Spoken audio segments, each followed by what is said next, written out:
दोस्तों, आज की कहानी है। अब बेटा जब तनख्वाह लाता है तो हम लोगों की तरफ देखता भी नहीं। दोस्तों, कहानी शुरू करने से पहले अगर आपने चैनल को सब्सक्राइब नहीं किया हो तो कर लीजिए ताकि आपके पास पहुंच सके हर नया वीडियो।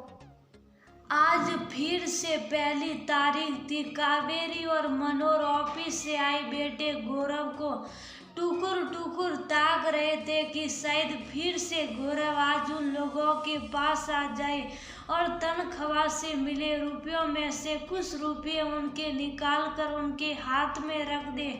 लेकिन गौरव ने तो एक बार ड्राइंग रूम की तरफ आंख उठाकर देखना भी मुनासिब नहीं समझा और अपने कमरे में अपनी पत्नी के पास चला गया और थोड़ी ही देर बाद वह अपनी पत्नी मनी को लेकर स्कूटी से बाहर निकल गया और उसके घर से बाहर जाते ही कावेरी और मनोहर के मुंह से एक आवाज निकल पड़ी, जरूर ये दोनों पार्टी करने जा रहे होंगे।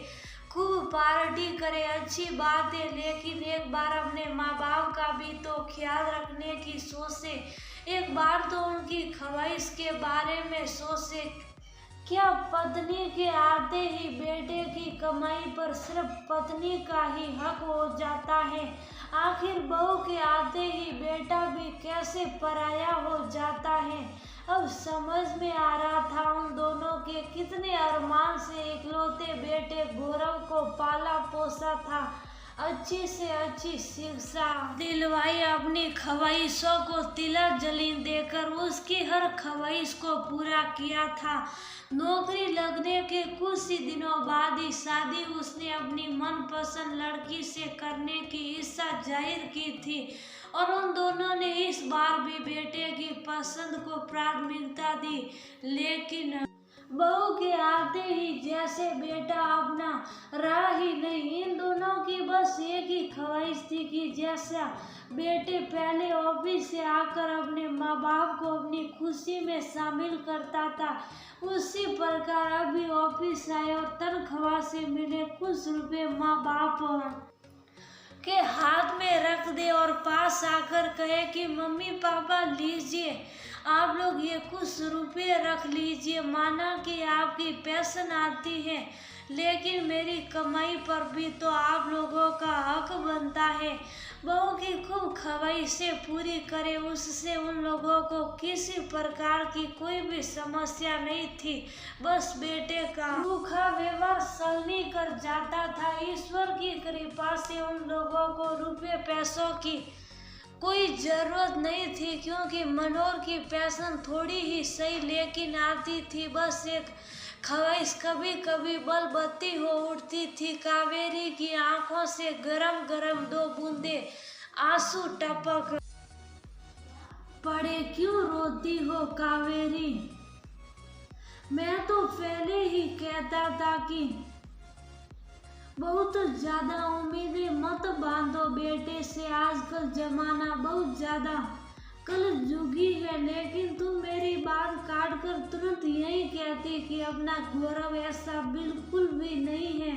देखना, शादी के बाद भी हम लोगों को सिर माथे पर रखेगा।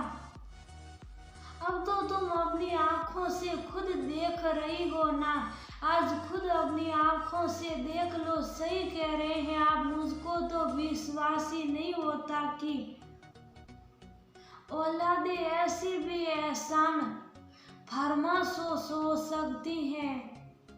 शादी से पहले कैसे घर में घुसते ही मम्मी पापा की गुहार लगाता था, अब तो घर के अंदर आकर माँ की तरफ निगाह उठाकर भी नहीं देखना नहीं चाहता कि हम लोग उससे कुछ मांग ना ले, कहीं कोई फरमाइश ना कर दे।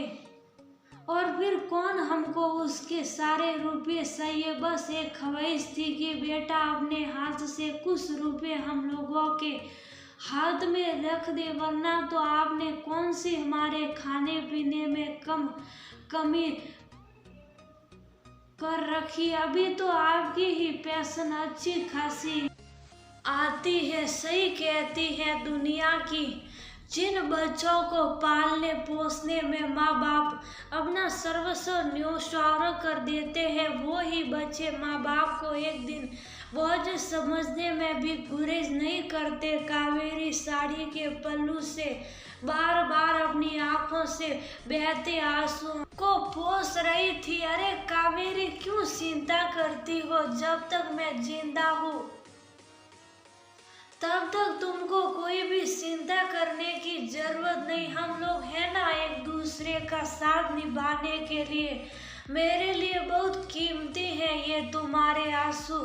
मैंने तुम्हारे अम्मा बाबूजी से वादा किया था कि इन आंखों में कभी भी आंसू नहीं आने दूंगा। इन आंसुओं को यूं जाया ना करो। मनोहर ने बड़े प्यार से कावेरी का हाथ पकड़ लिया।